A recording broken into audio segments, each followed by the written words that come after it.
Olha, a própria palavra... Não, primeiro vamos falar do significado genérico da palavra. Quando você fala em geopolítica, as pessoas pensam em... tá falando de política internacional, de relações internacionais. E ela é usada dessa forma, na maior parte das vezes. O sistema internacional, política internacional, questões estratégicas. Mas geopolítica, tecnicamente falando, ou mais precisamente, não é isso. É a combinação de dois conceitos importantes, que é a geografia com a política. Certo. E como que a geografia afeta a política? Então, a geopolítica é uma teoria que tenta explicar como que os espaços, como que lugares criam certas realidades políticas, certas causalidades históricas na política. Então, basicamente, assim, de um jeito simplista, dá pra gente dizer que a geopolítica vai mostrar para nós o contexto que existe na nossa vida e como que esse contexto, né, esse tabuleiro, essa base, essa realidade vai explicar a nossa realidade política.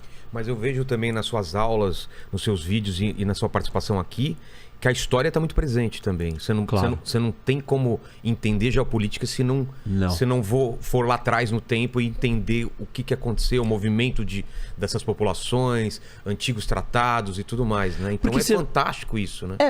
Porque assim, né? As coisas elas acontecem num tabuleiro. E elas acontecem numa realidade. Nós estamos aqui nessa realidade. Qual o tamanho dessa mesa? Hoje ela era desse tamanho. Porque o estúdio do Vilela era desse tamanho. Exato. Daqui 2 anos, isso daqui é gigantesco. Exato. Uma mesa daqui até ali, uma mesa do Putin sentado com o Macron ou com o chanceler alemão a distâncias. E aí o tamanho do tabuleiro cresceu. E a história vai mudar, porque tem territórios diferentes, tem coisas que vão acontecer nesse espaço. Tecnologia vai alterar a geopolítica. Porque que a internet mudou muita coisa, né? Porque muda os espaços, muda a nossa realidade. Eu não sei se na outra vez que eu estive aqui, eu dei o exemplo de que se a gente estivesse aqui nesse lugar e tivesse menos 20 graus, você não estaria vestido assim. Você falou isso. E nem eu aqui. Se isso daqui fosse escuro e eu não conseguisse te ver, eu provavelmente precisaria de um equipamento para conseguir te enxergar. Uma iluminação. A tecnologia está mudando essa realidade. O frio ou o calor extremo precisam ser modificados para que eu e você consigamos sobreviver ou viver em harmonia num lugar. Então, a tecnologia ela vai alterando a geografia, ela vai alterando o nosso ambiente. Claro que essa discussão ela tem um lado polêmico ou assim, que incomoda muita gente, que é, mas você está dizendo que o contexto está dado. Então quer dizer que o destino está resolvido também. Porque se você está limitado por essa realidade, como é que você se liberta dela, entendeu? E não é isso, porque vem a tecnologia e muda aquela realidade. O Brasil tem uma história dessa. Costumes. Você altera o solo, por exemplo. A tecnologia alterou o solo do Cerrado brasileiro. Essa é uma grande transformação tecnológica que mudou uma realidade. Faz um país que não produzia petróleo, de repente produzir... Isso, os Estados Unidos, com o xisto. O petróleo de xisto, o gás de xisto, que é uma nova tecnologia, um jeito de explorar petróleo, não da maneira convencionais, com grandes poços, mas quantidades de petróleo menor colocadas em rochas, mas você precisava da tecnologia para extrair esse pouquinho que estava no meio das rochas. Tecnologia que mudou isso. Tecnologia de transporte. Exato. Você navegava a vela. Você estava sujeito ao quê? Aos ventos. Aí você tem a propulsão a vapor, mudou a relação que nós temos com a geografia, com as rotas que a gente pode fazer. Eu só podia fazer a rota que o vento permitisse que eu fizesse. Com o barco a vapor, não. E aí, com um super barco numa velocidade mais rápida, todas as tecnologias vão mudando. As rotas de navegação, se a gente pensa na navegação oceânica pelo mundo, você vai fazer o caminho das Índias. Você vai dar uma volta por baixo da África para subir, para chegar lá. A hora que você constrói o canal de Suez, acabou. Aí vai lá da Rússia com Alasca. Que se mudar, se derreter o Ártico e você conseguir navios quebra-gelo que existem, que vão abrir um caminho no gelo, você vai ter uma outra rota diferente. A tecnologia vai alterar os meios de transporte, vai alterar a relação que a gente tem com o meio ambiente, a relação que a gente tem com a realidade física, não só do ponto de vista de transporte, mas econômico, cultural, sobrevivência, oportunidades, negócios, riqueza. Toda vez que alguém fala de petróleo, fala de recursos naturais, fala de agricultura, fala de minério, isso é pura geopolítica. Exato, né? Porque são as coisas da natureza que estão ali para fazer um efeito na nossa realidade. Agora tá essa luta, essa corrida por baterias mais baratas e mais potentes. Imagina alguém descobre algum. Isso, aí estamos usando um recurso natural, que é o lítio. E aí ele tem em determinados lugares. E aquele país que tinha um recurso natural que não era importante antes, de repente se torna mega importante. Aí a frota está ficando cada vez mais elétrica dos carros. Isso. Começa a ter uma mudança de poder também, que era do recurso natural que estava localizado, que era o petróleo, e a gente deixa de ter o petróleo. O petróleo não foi o recurso natural mais estratégico e importante da história do mundo sempre. A gente teve que descobrir a existência do petróleo, o uso dele e os seus milhões de desdobramentos, não só como combustível, mas como outros produtos, né? Plástico, etc. Então, o petróleo acaba virando um ativo natural estratégico, que não era. E isso começa a dar poder para aqueles países que têm muito petróleo. Quando a gente fizer a transição para fora do petróleo, o novo recurso natural, e se a gente fizer uma transição, vamos supor, para a energia nuclear, e aí o urânio é o grande recurso.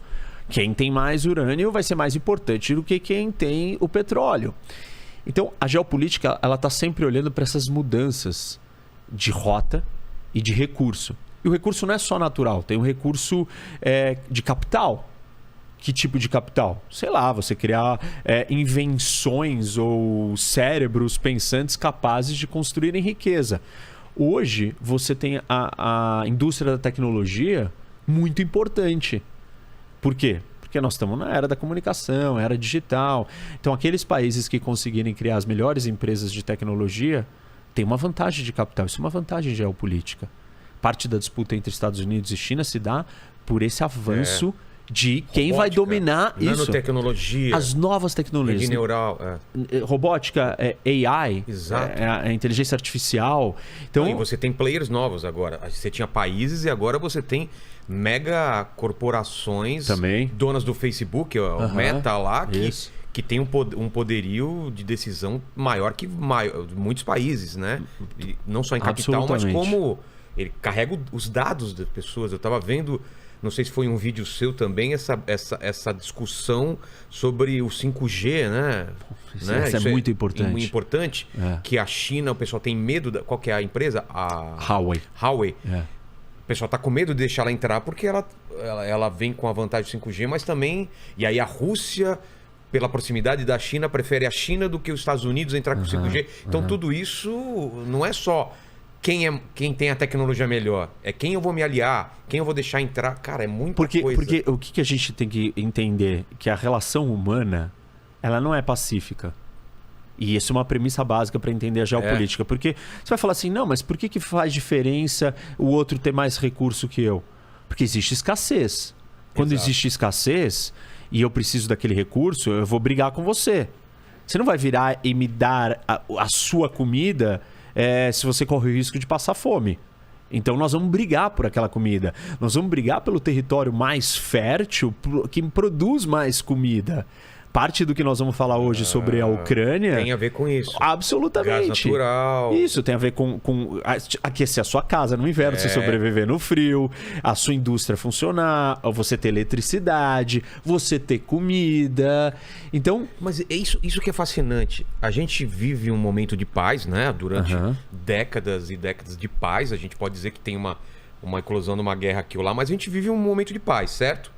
E essa paz só é possível porque a tecnologia, de certa forma, proveu uma certa abundância de alimento. Porque se a gente estivesse vivendo uma escassez, um perrengue legal... São graus de escassez, eu diria.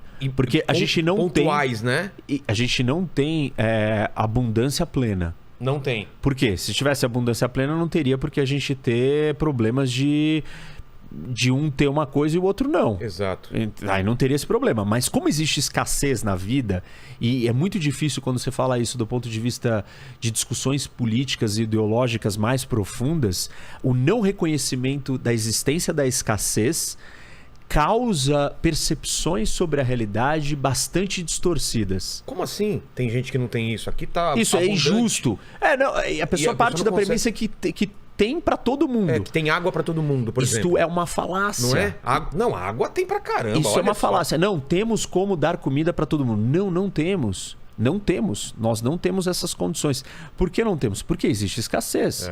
Porque você não tem a comida no lugar certo, na hora certa. Ah, não, então tá. Então você tem a comida, mas você não consegue entregar.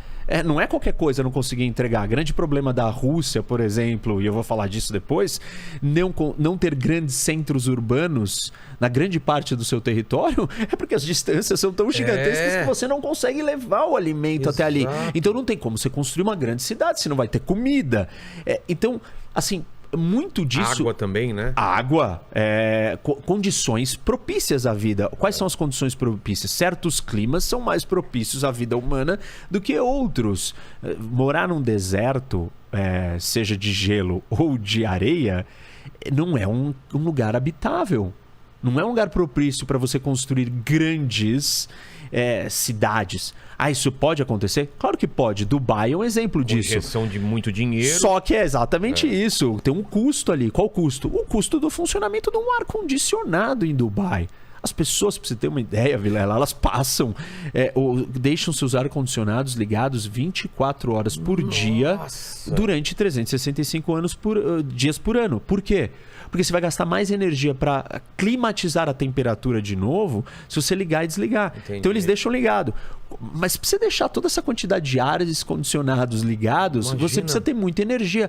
E como que eles conseguiram construir no meio do deserto uma cidade daquele tamanho? Com muita energia. Qual a energia? Eles têm muito recurso natural. Por exemplo, gás natural. Então, eles têm um gasto per capita de energia altíssimo, dos maiores do mundo, para uma cidade. E isso é o homem, né? O ser humano vencendo a geografia, a natureza. Só que tem um custo de outro lado. Qual? Ele está usando um outro recurso da natureza também, que pode acabar. Exato. E aí, se acabar, nós precisamos usar um novo recurso. Tá bom, então vai ser a solar, aí não tem problema. Bom, então nós precisamos de placas solares a custos baixos. Nós não temos o cérebro e a tecnologia para ter desenvolvido essas placas solares ao custo tão baixo, factível para construir uma cidade no meio do deserto daquele porte. Ou eólica, ou energia eólica. Isso. Então é uma corrida constante nossa tentando superar o ambiente, o meio ambiente, a realidade física, seja ela com tecnologia, seja ela com inteligência, seja ela vencendo a escassez. E essa escassez ela está distribuída no mundo. Isso causa uma dinâmica de choque, de conflito. Por que conflito? Você vai garantir o seu, uma vez que não tem para todo mundo, você precisa cuidar do seu primeiro. Aí quem é o segundo lugar? Bom, vou cuidar da minha família, da minha esposa, dos meus filhos, dos meus tios, dos meus primos, de quem mais? Do pessoal do meu bairro, do pessoal da minha cidade, do pessoal do meu estado, do pessoal do meu país, pessoal da minha religião, do meu continente, pessoal da minha civilização. A gente não conseguiu formar uma estrutura organizacional de todo mundo cooperando pela humanidade, porque existe escassez. E você, na hora que a sua sobrevivência estiver em jogo, esquece. Você vai defender quem? O seu. Mas você não é justo. Uma discussão complexa, filosófica, moral e ética. O que é justo? Você deixar o seu morrer para dar para o outro? Ou você proteger o seu em detrimento do outro? Mas eu não. Mas isso é muito triste. Não pode ser assim. Pois não pode. Mas existe esse problema no mundo. Nós temos que lidar com essa realidade e a gente faz escolhas. E aí os países, que são essas famílias gigantes, estão disputando esses espaços. E essa disputa não é só porque alguém é ganancioso, egocêntrico e quer ter mais poder e tem problemas mentais. É uma disputa porque você quer a sobrevivência do seu povo. Então você precisa controlar aquele recurso estratégico, aquela comida, aquela entrada, aquela rota. E desde sempre o ser humano faz isso. Na Idade Média... Desde o começo, das primeiras tribos. Colocando muros em volta, as cidades depois com os primeiros bandos. Os primeiros bandos. Os sapiens, né, e os outros andavam em conjunto lidando com a ameaça dos animais. E dos outros. E por que os outros atacavam? Não, porque eles eram bárbaros, não porque competiam civilizados. Porque eles precisavam caçar, comer e eles tinham medo. que esse cara vai roubar minha comida antes dele roubar minha comida, antes de roubar minha água? Eu preciso me proteger, qual que é a melhor defesa? Talvez eu atacar ele antes que ele me ataque, e assim por diante. Então, a gente não conseguiu viver em harmonia. Porque se eu falo todas essas coisas e as pessoas não entenderem que existe uma disputa estratégica de poder, não poder no sentido de eu quero acumular e ser o rei. Não é aquela coisa de filme barato do vilão que quer dominar o mundo. Não é war, né? Dominar por dominar. Não, eu quero ter mais. Não é isso, né? É domínio por sobrevivência, é domínio por riqueza, é domínio por desenvolvimento, é domínio por abundância. Abundância não no sentido de sobrar, né? Mas no sentido de riqueza. Você quer que toda a população do seu país tenha direito a um transporte de qualidade, possa ter carros. Essa é uma discussão super interessante e difícil no mundo. Nós vamos deixar todo mundo no mundo ter um carro? Isso tem um impacto gigante dependendo de qual é o tipo de veículo que nós teremos. Exato. A combustão, a poluição, os problemas todos que isso impacta no meio ambiente.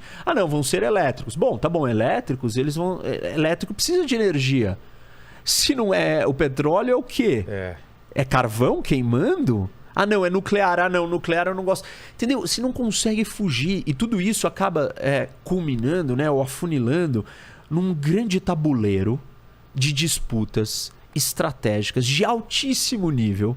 E esse é um ponto interessante sobre a geopolítica. A geopolítica não é uma coisa do mundo comum. Não está acessível a qualquer um. Porque, primeiro que é numa escala muito grande. Muito alta. É macro. Macro. E a maior de todas. É o jogo maior do tabuleiro do planeta. É mesmo? É o maior jogo que é jogado. É o maior jogo que você pode jogar. E isso está distante da pessoa comum, né? Pô, minha vida eu tenho que acordar, trabalhar, cuidar do meu problema, chegar ali. Tá me enchendo o saco. Isso, tipo, não, tem um problema em casa, meu filho, eu tenho que ganhar o dinheiro para pagar. Né? É isso, não é o macro. E quem é que estuda isso? São as pessoas que estão preocupadas com a sobrevivência de uma nação inteira. Então, são o Brasil... as altas escalas de poder de uma nação. Então o Brasil parece distante, isso que está acontecendo com a Ucrânia e Rússia, mas a gente tem que estar atento pra caramba, tomar lados, decidir o que a gente vai fazer e ter uma política, ter uma diplomacia em relação a isso, né? É muito importante. A gente precisa entender onde nós estamos pisando, para onde o mundo está indo, pra gente se posicionar. Mas aí